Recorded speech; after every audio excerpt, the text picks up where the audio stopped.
Red, blue, and white, there's not a doubt we play the game to win. A team that knows commitment, that's the way it's always been. We rise up to the challenge, we give the game our all. With sheer determination, we go in for the ball. With the crowd thunders, go Cats, we break the banner down. We know they'll play with... Hi everybody, welcome to episode 4 of the Cats Cast for 2017. My name's Willow.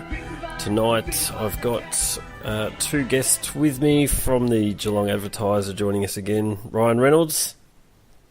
G'day Willow, thanks for having me back again. It's always good to be chatting footy with you guys. Wrapped you that you keep putting your hand up, so it's good. And also joining us is Bigfooty legend SJ, who's also known as, if for any Twitter users out there, the Black Cat. Welcome, SJ. Thanks for having me on board. First time this year. I sort of feel like it's a bit of retro around here with Ryan and myself going back a very long time. The ex-mod squad. Yeah. Now, boys, we've got a fair bit to discuss in basically on the back of what was not an ideal day at the office for us yesterday, going down to the Pies by 29 points. Where do we start with it? I think Ryan, you said it best when we first just started chatting just before. That you said, was that just a Geelong performance? Wasn't that just Geelong? Yeah, that was just it totally was just Geelong. I think lots of Geelong supporters I sort of talked to leading into the game had sort of said that they felt like this was a game that Geelong would lose. And I reckon apart from the first 20 seconds when Cockatoo kicked that goal from the centre clearance, I mean, it was pretty much all one-way traffic. And you know, as a whole, Geelong was pretty horrible on Sunday. And it's probably one you'd want to forget pretty quickly. Yep. And SJ, was it what you expected? Well, yeah, I guess from a negative point of view, look, I expected to win. I tipped Geelong, but I guess taking out a couple of key pieces that have been real positives for us this year. Menzel as a second, contested marking weapon up forward, as well as being obviously pretty handy on the ground, and just a few other things not going quite right. Obviously removing Selwood to a heavy tag. Dangerfield looks a bit sore. It quickly, to me, returned back to what we've sort of seen in the last couple of years, where we just look really one-dimensional. Was that? Did you feel, aside from all that, I don't know what you guys felt, but did you feel that we played differently, we approached it differently to how we have, how we've played our games so far this season? And I admit I wasn't I didn't go, so I was watching purely from TV, so it's harder to judge in terms of the way the ground's being covered. Were we being forced to play differently, or just we seemed early in the first quarter? I just thought we're getting the ball and we're chipping it backwards and sideways, and where we've seen our ball movement, I think has been better this year, but it seemed to revert back to that slow chip sort of style yesterday. I think that's Collingwood though. I don't think we tried to play differently, I think we were forced to play differently, particularly in the first half. I looked up at the scoreboard at one point, and I think it was 9 setting clearances to 1, Collingwood's way, and we got the first one of the match. So 9 in a row or something to that effect Collingwood got pretty much for the full first half. And so we were... And I think they're a really good pressure side, Collingwood. I reckon they've been underrated this for the past 6 weeks. They haven't been that bad. They probably would have won 3 games if they kicked straight. And we struggle to get through an opposition press, I reckon. And I reckon we did last year as well, but we kicked a lot of goals out of the centre square, centre clearances, through Dangerfield mainly. And this year we've got a lot more run-off half-back, but that's when really on the counter-attack when the opposition isn't quite set up. But when they get the centre clearance and push us in, I mean, where do we generate our run from off the back line? We've got But Tui's obviously good, but apart from that, Taylor, or second half, Lonergan, Mackie, Henderson, like these guys, they're really solid medium to tall key posts, but where do we get the run from? And I sort of feel as though that's a weakness in our team. And sometimes Motlop goes back there and these sort of players to generate run. But in my head, I would have a rule that Motlop would never go behind the halfway mark. But I can understand why we try and do that and try and sort of handball and kick sideways and do these sort of things to open the ground up, because I just don't think we have the run and carry to try and get through an opposition when they push up against us. Ryan? Yeah, I totally agree with what SJ was saying just then. I think the thing with Geelong is it's when the game isn't on Geelong's terms, and I guess it's the same for most AFL clubs, it's really hard to try and win it back and get it played to the way you want it to be played. So I think Collingwood really dominated, especially early, and they sort of forced Geelong into playing that slow chipping around the back line, a lot of sharing of the footy. I think at quarter time, Mackie, Lonergan and Tui were probably the top three, if not three of the top four possession winners on the ground. So it sort of gave you an indication on where the footy was spending a lot of time. I think Mackie had 13 touches in that first quarter and all 13 were uncontested. So certainly that's not the style Geelong plays. And I think when Geelong's been playing at their best, they've been running and sort of taking on the game. And when you've got Mackie having 13 uncontested possessions and Lonergan winning so much football, it sort of tells the tale on where the ball's spending a lot of time. Like, you'd rather Mackie have 5 touches and him be running through the middle of the ground, or Tui having 5 and generating some pace there, and they just weren't able to do it. And then when the ball went forward, the forward line just had no venom. They really didn't structure up that great. Tom Hawkins was jumping from behind too often. They had 2 blokes on him. They missed Menzel. As SJ said, it was just a really bad day all round. And I think you could say maybe the Cats played good for patches, but never really wrestled enough momentum back to being a real sniff.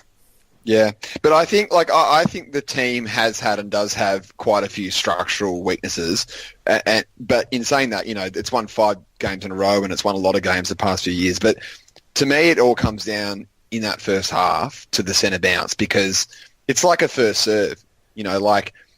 Particularly for Geelong, if we can't generate run off half back, but I think we're pretty good when the game cracks open and there's space to run into, and we've got, contested players that can take marks if you get Hawkins one out, et cetera, et cetera, et cetera. But, Collingwood winning 9 of the first 10 centre clearances and pumping it inside 50, it's like, I don't know, who's a gun server? Andy Roddick serving a big one down the tee. And, you get it back in play, but you're not set up there to score, really. You're just trying to hang in the point. And I sort of feel that... Exactly. So Lonergan and Tui are getting these touches, but ideally they wouldn't be getting those touches when Collingwood's then pushed up against us. Ideally they're getting touches when they're taking the intercepts in the middle of the ground when we've pushed up, and they can deliver it back rather than the other way, whereas I bet you they got a lot of their touches, 25 metres out from Collingwood's goal. And I feel as though you're exactly right in terms of, how we lost a lot of forward potency and Hawkins struggled. But to be honest, Hawkins had 2 or 3 on him every time because from our back line, we were very slow to get it back into the forward line. And so Collingwood just had time to basically negate our few weapons that we had. I don't know if did we play into their hands a bit? Obviously, if Collingwood contribute to how we were slow and chipped it around and our ball movement, but did we play into their hands a bit with that? Because I think in the midst of my rage tweeting throughout the game, I mentioned at one point we'd taken the ball, when we looked to take it on, we'd move the ball from one end to the other a couple of times, and I remember I tweeted something saying if we actually move the ball with a bit of intent, we should get these guys, but we just didn't do it. Yeah. So I don't know if, whilst they set up to counter that and to block us from doing that, did we were we not bold enough when we should have been to maybe try and change something, change the game? I'd be interested to get your thoughts, guys, on the ruck situation. I know we sort of speak about it a lot, but I mean, you're talking about centre clearances. Like Zach Smith was absolutely towed up by Brodie Grundy and Mason Cox. And he offers very little around the ground compared to Stanley. He's a terrible marker of the football. He's probably got some of the worst hands in the AFL in terms of taking marks. I think he's got worse. Yeah, he cannot take a mark. He was all right when he first came to Geelong, but not in the last year or so. No, I didn't that. So, I mean, I honestly am at a loss in which way the cat should go now, because I don't think Stanley offers much as a ruckman. He offers a lot around the ground, and as a forward, certainly I think his highs are significantly better than Smith's, but his lows are also not that great either. Like, I think that's a real conundrum for Scotty. Like, it's a big one he's got to sort of lock away. Yeah, and I think you're exactly right. I think Stanley can have really good games out of the ruck when the matchup suits him, but at the end of the day, if you put him against some of the bigger ruckmen, he's going to really struggle. I actually think he probably would have done all right against Grundy, but we've obviously got Smith as the starting ruck for the last few weeks. But yeah, Smith got towed up in strength, height, agility, everything around the ground. He pretty much lost every battle you can lose as a ruckman, I thought, yesterday. Yep. He was pretty ordinary. And I'd be fully expecting him to get dropped this week, because aside from as ordinary as he was, I went and watched the VFL on Saturday, and Stanley was comfortably the best player on the ground. Comfortably. And he reckon he spent a fair bit of the last quarter resting as well, and he was a mile in front. So he's done what you have to do and go back to the twos and put your hand up, and I can't see them not making that change based purely on outputs. And I mean, it's only VFL, and they were playing Casey, who obviously Melbourne's ruck problems are pretty well known at the moment, but he still took charge of the game. So I'd say that's a pretty sure thing. But is that the answer? Who knows? We've got, I suppose, where else do you see... I'll start with you, SJ. Where else... We were going to just have a look at our weaknesses, and you've mentioned some. What do you see as our biggest issues going forward?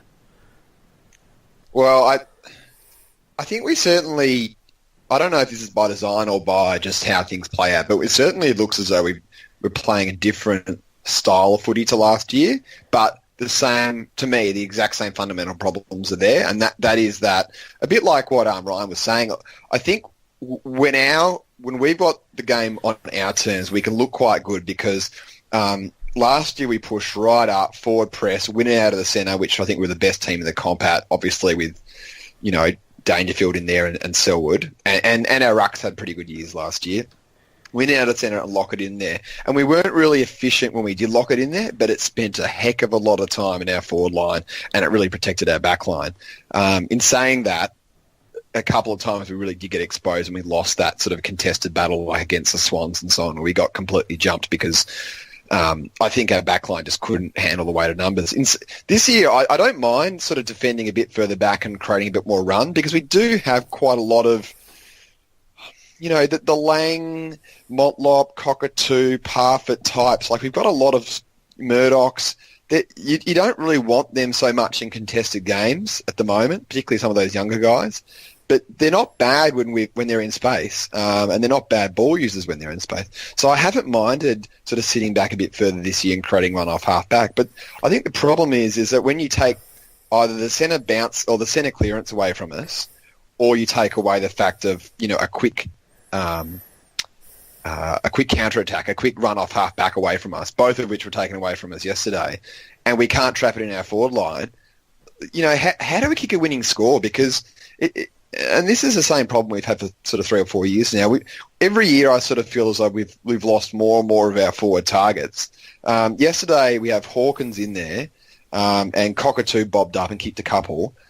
We'd be lucky to get a couple of midfielders floating down to kick a couple, but we really don't really have any other forward options at all. And you look at the better teams, and they don't rely on one or two. That they do have their 6 or 8 who could kick 3 on any given day, and I just don't think we have that. And we've made calls as the team has made calls, or the club has made calls to cut some of those options in the past few years, for better or worse. But particularly with Menzel, who can sort of play as that tall or small type, and not playing, and still no real centre half forward to speak of. I just feel as though everything has to go right out of the middle for us to have a wide open forward line for us to kick scores. And if it's not, I don't know if we can scrap goals in a tough game to sort of hang in there. Yep. Ryan, what's your thoughts on that? I think the biggest killer for Geelong at the moment is just its consistency. I think, and as we sort of talked before, when the game's on their terms, they look sensationally, but when it's not, they really do struggle. And with the inconsistency, it just comes from guys, there's a lot of players there that their best is unbelievable. Guys like Murdoch and Lang, Motlop, Cockatoo. But when they're not on, it seems like they can't be salvaged. They can't sort of turn it around. And that's when you rely on guys like Selwood and Dangerfield and Guthrie and those senior guys who have been around, long enough to sort of pull or to right the ship as such, or we'll pull them all together.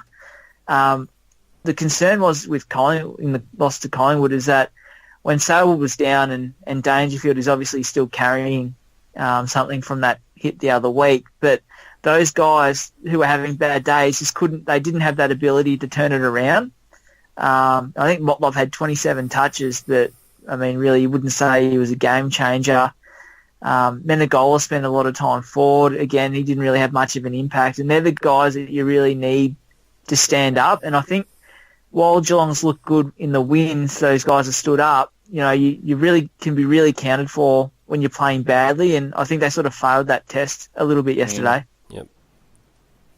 I agree with that to some extent, but I also feel as though every player has their strengths and weaknesses, and in any team, even our premiership teams, we always had one of the best teams of all time, but even the bottom 6, those players had some serious limitations, but they were played in positions, granted with great players around them, where those limitations were minimised, and like Shannon Burns and these types, like he had serious limitations in his game, but he got his best footy when he was played in positions where he could exploit his strengths, and his limitations weren't too exposed. And I feel as though, exactly as you said, when our top 2 midfielders aren't going so well, number 1, maybe Motlop is kick chasing and getting 29 touches, but he's probably doing so not in the positions we want him to be, ideally. And also I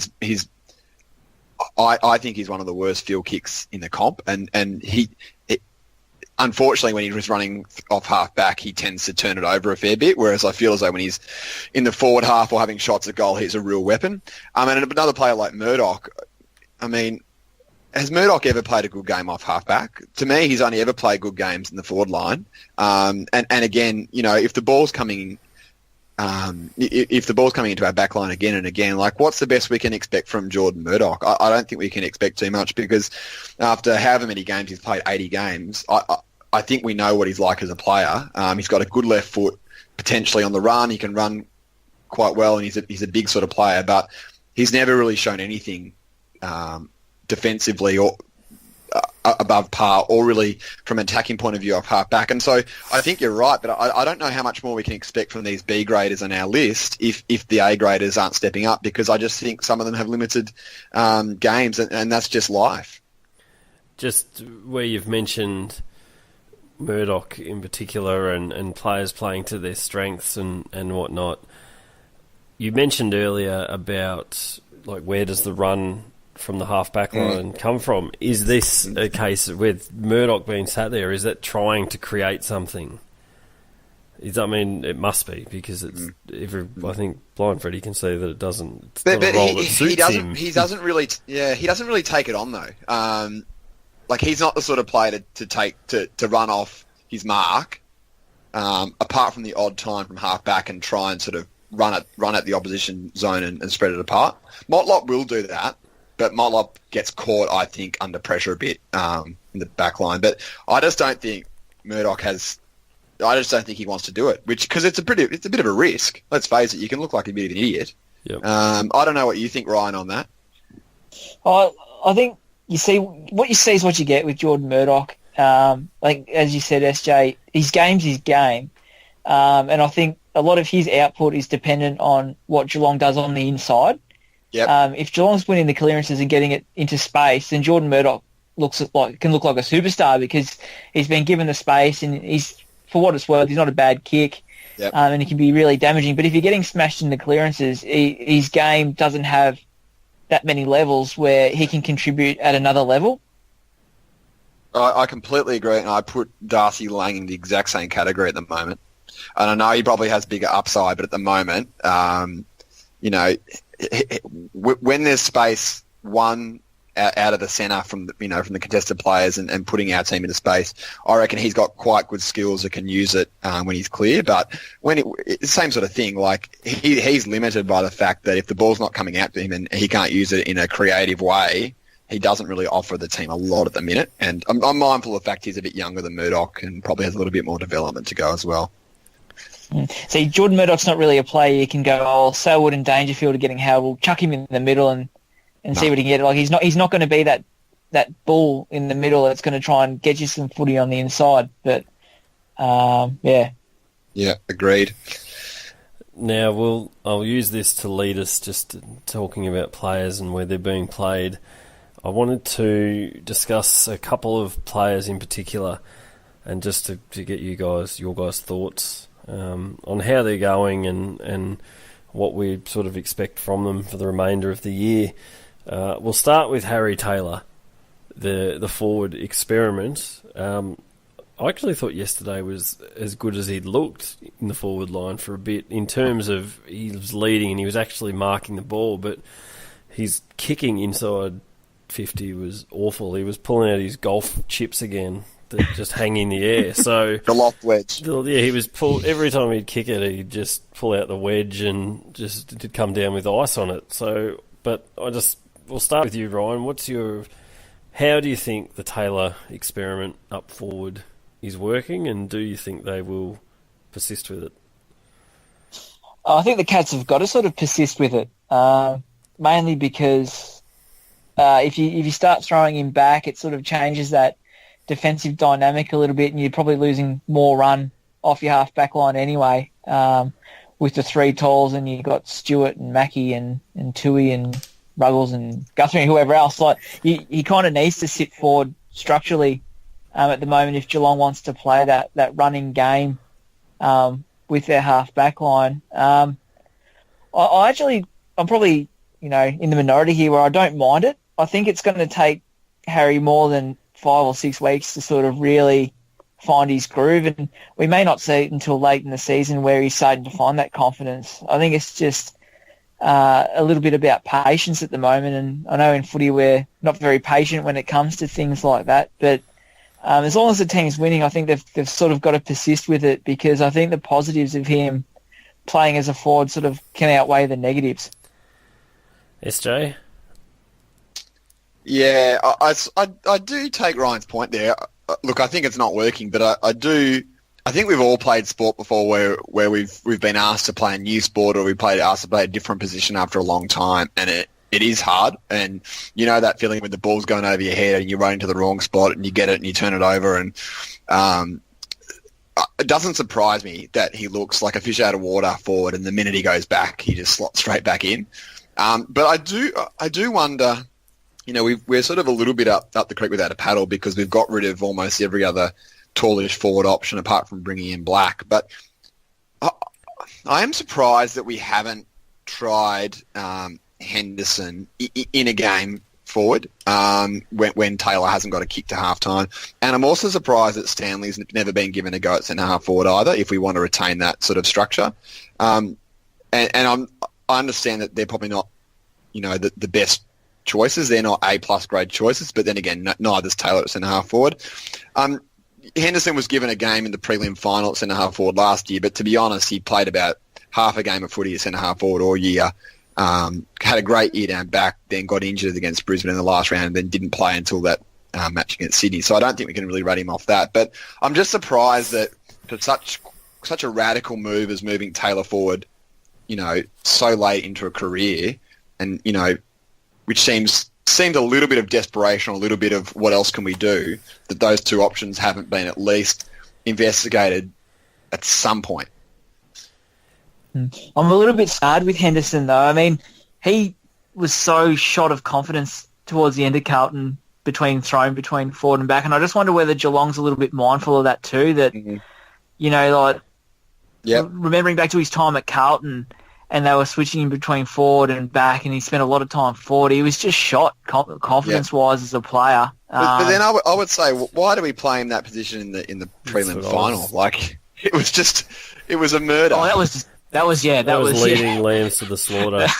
Yeah, that really was. Absolutely. I sat down in my seat that game and sat next to we got tickets given to us through someone, and the bloke I was sitting next to, and I just said, about 5 minutes in, I said they need to swap Taylor and Henderson. I said, if they're going to play one of them forward, I said, Henderson hasn't played in a month, and he's playing in a position he hasn't played in all year, in what will probably be the hottest game of footy for the year that he's going to play against the best defence last year. I'm like, at least put him in the back line and he can get taken to the ball to get back into the groove of it.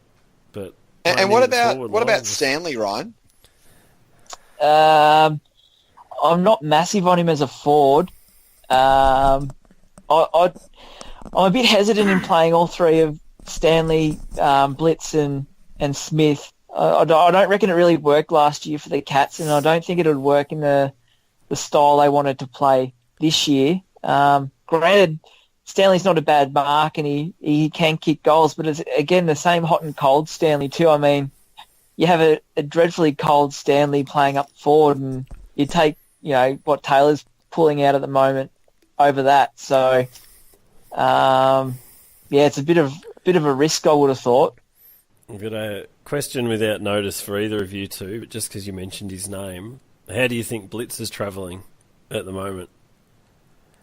I didn't even notice him yesterday. Yep. Very anonymous yesterday. Yeah.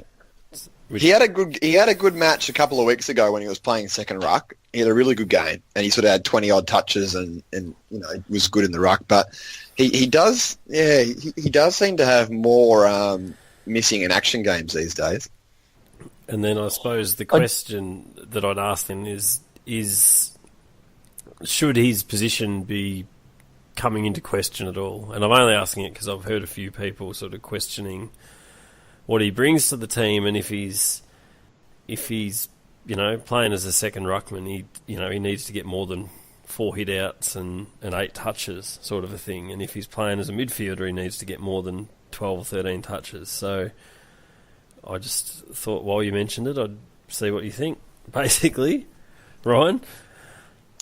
Oh, I think sometimes his numbers may not look great in some games, but he does cover the ground really well, and he can run and fill holes, defensively or push forward and get attacking. I just really hope that they stick with him as that number 2 ruckman. Like, that's his position, in my opinion. That's where he's played all his good football. The more you stuff around with him, a little bit like Henderson at Carlton, or even Taylor back and forward, like your confidence can get shot a little bit, and sometimes you just need that continuity. And I'd love to see him, like the Cats coaching staff, just say, look, you are going to be the number 2 ruckman, the pinch-hitting ruckman, and that is going to be your role, rather than this chopping and changing, and you'll go and tag Jack Stephen for a little bit, and he'll pop up in the back line, and you might throw him in a pocket. Like, I think he really needs to be used to his strengths, and I think that his real strength is being that second ruckman that can cover ground really well. I agree with that, and actually I was just thinking, spot on about playing to his strengths. Maybe potentially yesterday wasn't a great sort of matchup for him either, just because Grundy probably has him for height and agility if he had some time against him, but also, he's not going to win many hit-outs as a second ruck against Mason Cox either, whereas usually against the second ruck, he either gets them in the air or he can get them on the ground. But it just might be one of those matchup things yesterday where, apart from the fact that the rest of the team was getting beaten as well, it just didn't quite suit his game, just for the attributes that he brings to the table. Now, the player I did want to bring up is Domsey Lonergan, and I just wanted to get a quick thought from you two on how you think he's going. I think I had this question in mind before yesterday's game, and I think yesterday he probably it was probably one of his better games. But I've just got the feeling that the wall's approaching him pretty quickly. Yesterday, my biggest worry is his disposal and how shaky he is, and how there's a lack of confidence in it.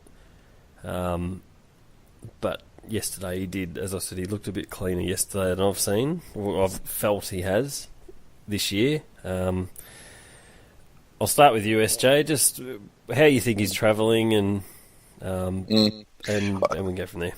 Well, I think we just mentioned off air earlier. I haven't personally had a big issue with him, but in saying that, I think the time catches up with people pretty quickly. He plays pretty quickly, and I would have thought this is his last season. But also as well, my thing has been for quite a while. We've got a lot of height down in the back line, and I sort of feel as though, just from a balance point of view, we've probably got one too many. And so, if Lonergan is the oldest and the next to go, at some stage I do wonder whether or not we could probably sacrifice one of those tools out of the team to, add another forward option or another midfield option, or even throw Taylor back and then put someone else forward, just to sort of keep Taylor in the team and not lose one in the back line. But so I sort of see where you're going there. But, when was the last time we got beaten where a tall forward's towed us up? It just doesn't happen. And I sort of feel as though when we do lose, it's when the opposition midfield either gets run on or a few smalls cut us up. So I've always had a thing where I think we're a little bit too tall down back, and so potentially, if the writing is on the wall, although he's been a great servant and probably one of the most consistent defenders since he came back into the team, 7 years ago, 8 years ago maybe, as a defender. I think maybe. If we needed to change something up, he could be dropped out of that position. Yep. Ryan? Yeah, I think I agree there in terms of, if you're going to be changing things structurally, it's probably the logical one to get out of the team, just given his age, and this is probably going to be his last year, as you guys said. Form-wise, I'm pretty happy with how Domsey's going. As we said just before, that he hasn't really been towed up. Geelong, as a whole, don't really concede too many goals to key position forward. So no worries from me, but I guess it's just a structural thing too. And I guess, eventually they've got to try and find some games into Colin when he finally comes back from this groin injury, but also Ryan Gardner too. I don't know whether there's going to be some chances this year where they manage Lonergan and try and blood these guys, because next year they're going to have to fill that gap anyway. Without a doubt, unless they start sort of changing structures and Harry goes forward, and then Aaron Black or someone like that becomes a more permanent member in the team. But form-wise, nothing wrong from Domsey for me. Do you see, you mentioned Kolajasny, do you see him? I've read a few people suggesting Lonergan could come out and he could come in. I'd sort of thought that Stewart was a bit of a like for him, but I don't know what your guys' thoughts are just on Kolajasny, and if we expect, he's had 2 or 3 games in the VFL, so would we expect to see him soon, and then who for? He's still another 2 weeks away. I think I was having a chat to him on Thursday. He did 12 Ks in the VFL on the weekend, and I think they go up one more time, and then he'll sort of put his hand up or be closer for selection. But I reckon sometimes like we get caught up when we're talking about selection and who's going to come in and who's going to come out for this guy. Like natural attrition generally means players find a spot in the team somewhere along the way. Like before, we wouldn't have thought Parfitt would be going out of the squad, and then he does a hammy and he finds his way in. So in 2 weeks' time, a lot can happen. Something might happen. Monaghan might be tired, need a rest, or Mackie or Stewart in his first season of footy. So the guys generally they do find their way back in. Eventually, even, a few weeks out, it doesn't look like there is a spot for them in the team. Yeah, that's a good point. SJ, do you have any particular thoughts or views or feelings about if he'll come back in, when he'll come back in? Not really, although, yeah, I would hope that he would come in for a different defender, just because what I spoke about before, I just have a feeling that we're a bit too tall and slow down back, and the structure's not quite right. But, I guess Stewart's taken his place so far this season, and that would be a like for like. But as Ryan said, until you get to that position, until we figure out which cards we have available to us that week, we probably won't. No point talking about it. Yep. And to be honest, though, I don't reckon his performances have really justified that he walks back into the senior team either. Absolutely. He's sort of not a given in that best 18 or best 22. So. No. I mean, he might have to just wait his time in the VFL as well until someone falls off the radar a little bit too. Yep. And just while we're talking defenders, I thought just a very sort of in passing shout out. I thought Busey was pretty good yesterday in his first game for the year. Yep. Agreed. I agree. He's I think at the start of the year I had him in my best 22, and I still rate him higher than Ruggles. I thought it was obviously they're very close in terms of selection mode, but for round one I would have had Buse ahead of Ruggles. Yeah, I would have as well. Yeah, I think that's really his position he can really make. He's a lot better one-on-one defender than Ruggles. I feel totally more comfortable with Buse on a dangerous small forward than Ruggles, and he uses it all right, and he's explosive away from the contest too. So hopefully we see a good run of games from Busey in the team. I think his confidence has really picked up as well when he gets the ball. I was going to say, I thought his decision making yesterday was good, and he got it a few times and sort of shrugged off a tackle where maybe 12, 18 months ago, if we saw him sort of even looking like taking on the guy around him, your heart would be a lot more in your mouth. But yesterday he was pretty assured at the way he sort of stepped through the traffic, and then or he kept his hands free, so that he kept his hands high and out so that he could give the handball if they got him. But I think he was on Fasolo for the game, wasn't he? And did Fasolo kick two? And one of them was when Busey was off, and the other one was when Henderson gave away a free kick. And he kicked and exactly. And the first one came from the field broke open as they kicked in from a behind, and they went coast to coast in about 6 seconds. And Fasolo dobbed it from 55, and the second one was from the boundary. So apart from that, Fasolo has been one of their best forwards all year. I barely saw him. Yep. So we've got our regular spot where we get you to have a look at your name, who you think's flying and who's flopping or struggling at the moment. I'll start with you, Ryan. Who are your flyer? I'll go with the harder one first this week. So I was hoping you were going to avoid me first up there. I was going to be interested to see what SJ had to say. No, it's all right. We'll go flyer. Zach Tui. I think I mentioned him last time I was on the podcast, but hasn't he just been an unbelievable recruit? I mean, people talking about Hawthorn and saying, they've been selling the farm to get these people in. But, I mean, every day of the week, knowing what we know now, you do that trade to get Zach Tui into the team.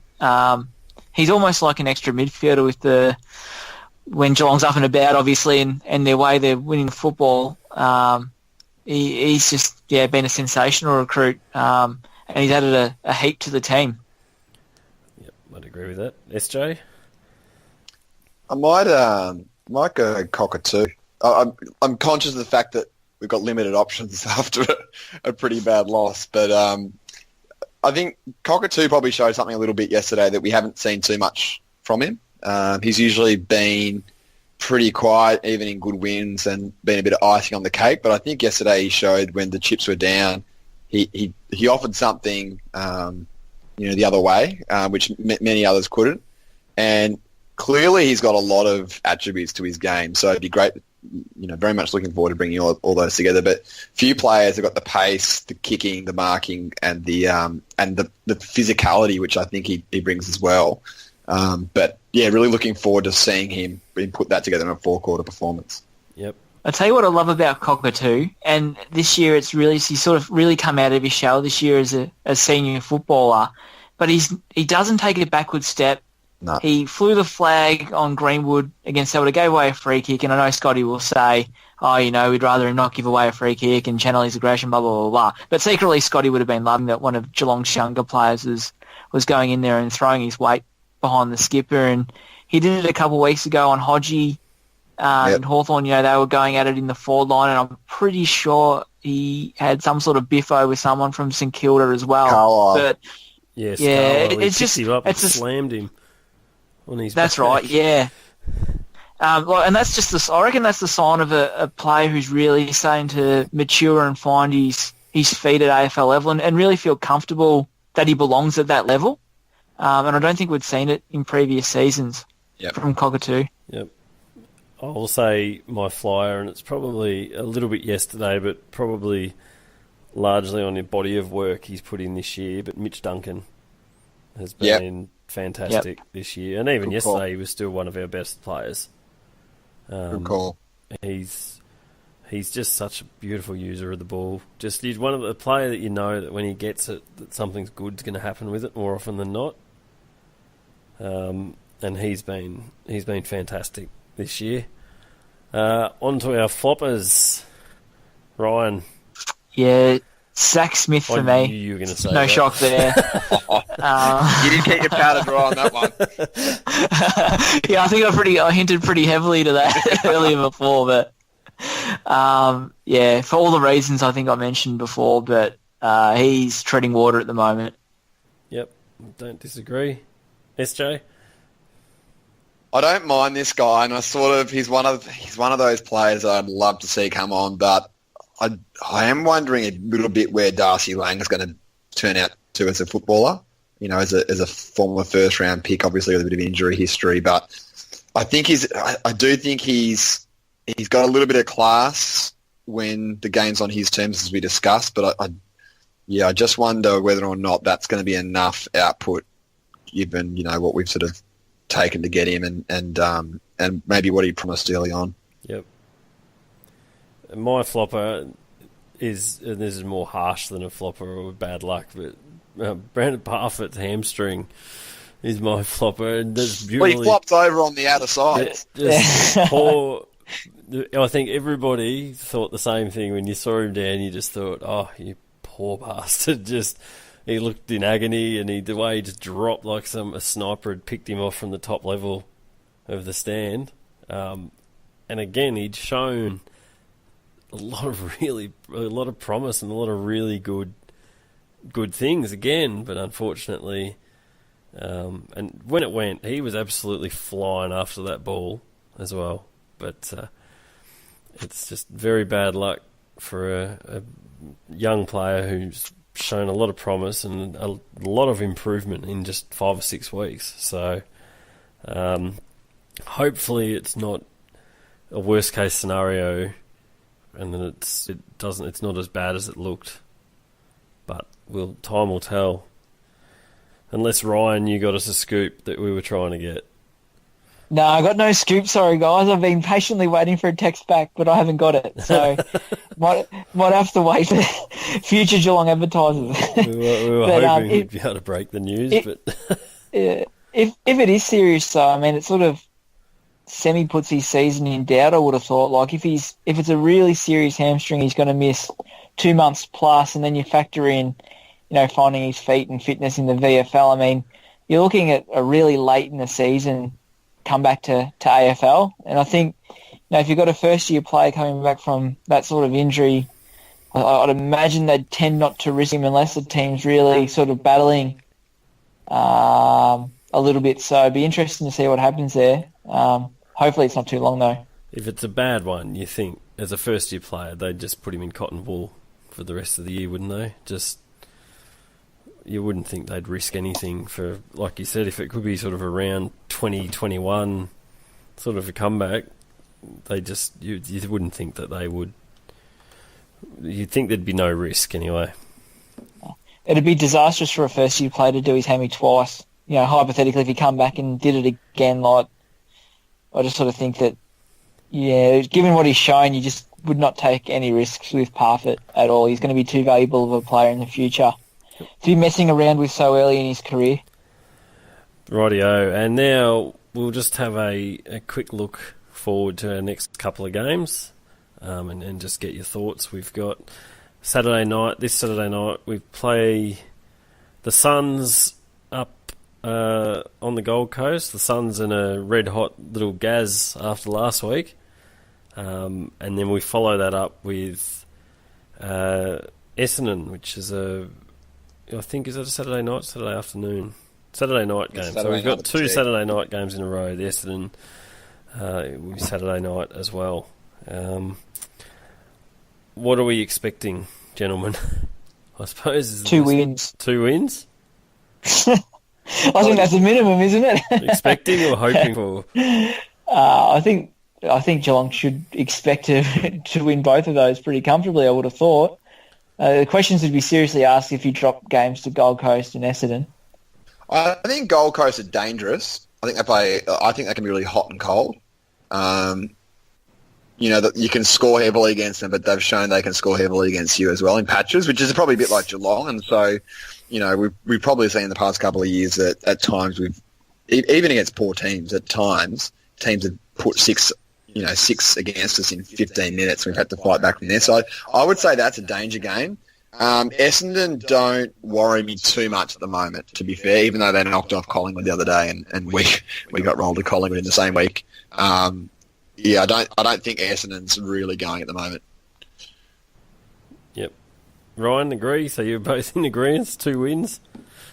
Yeah, I think so. As SJ said before with Gold Coast, we saw what Gazza did on the weekend, and obviously Tom Lynch is just an unbelievable player, and guys like Aaron Hall and Michael Barlow, were really solid AFL footballers, but they do I reckon they fall off a cliff a little bit too in regards to their depth. Like guys like Sean Lemons and a few of those guys that have come in this year, Bowles, and I can't think of another guy's name off the top of my head, even though I saw a bit of them on Saturday night. But those sort of guys, they're still finding their feet. So, and Geelong's a much more experienced outfit to them. So, unless Lynch and Ablett, did something miraculous, I just can't see it happening.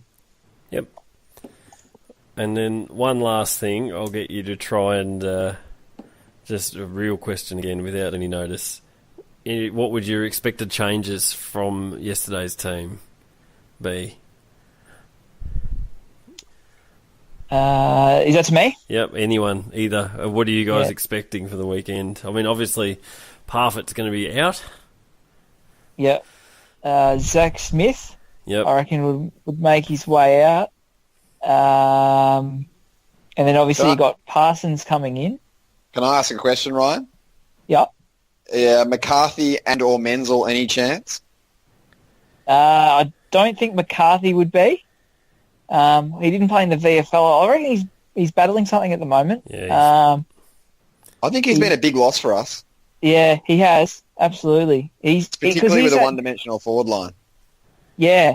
He's that guy that adds an extra dimension because he's a really good mark for his size, but he's also really dangerous when the ball hits ground level. He's your general small forward. Him and Corey Gregson are the two that you would have thought or really hoped would be sort of marshalling Geelong's small forward brigade this year, and they're both just injured. So, but obviously Menzel walks back into that team without a doubt. Does he, or is there a bit more going on maybe? No. He's fine. Menzel's fine. That was a management plan. Speaking to him, he mentioned that there was going to be one game coming up that they were going to just sort of give him a management, one of those management games off. And honestly, I probably would have preferred it to be against Gold Coast or Essendon and Collingwood, but obviously they thought the timing was right. And I think, had that been a final or something else, he would have been, right to play. So there's nothing sort of untoward there with Menz, as far as I'm aware.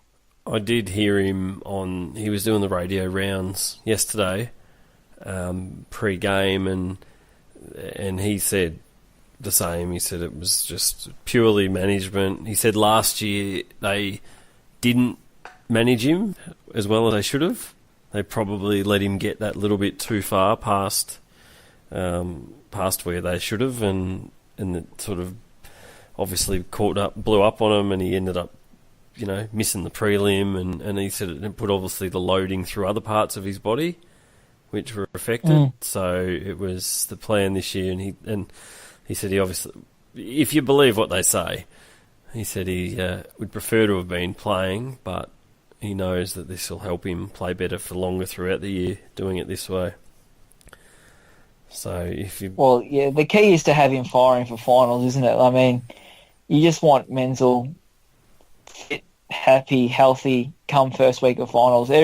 Whatever happens in between now and then's irrelevant, really. As long as Geelong makes finals, you want him there. So whatever the Cats reckon is that plan to get him to that stage, you sort of just got to sort of back them in, I think, because if Menzel's not up and about come finals, it's going to be hard for Geelong to win the premiership, I would have thought. Yep, it'd be hard for us to win finals, any finals, I'd suggest. Yeah. Let alone the premiership. Yeah, absolutely. That's probably just about all we've got time for, guys. Thank you again for jumping on, Ryan. No, anytime, mate. That was great fun. It was good to catch up with SJ too, as you mentioned, of the catch up with the old moderators. And thanks for joining us for the first time this year, SJ. No worries. I'll be expecting another invitation after our next loss. So, I actually have a feeling that last year when we got you on, it was after a loss as well, wasn't it? I think it might have been. Yeah. Right. We'll make sure the next one's after a win. Partridge or me, surely. I need a bit more better balance for my podcasts. No, it's been great. Thanks for having me. Until next time, thanks guys, and go Cats. See ya.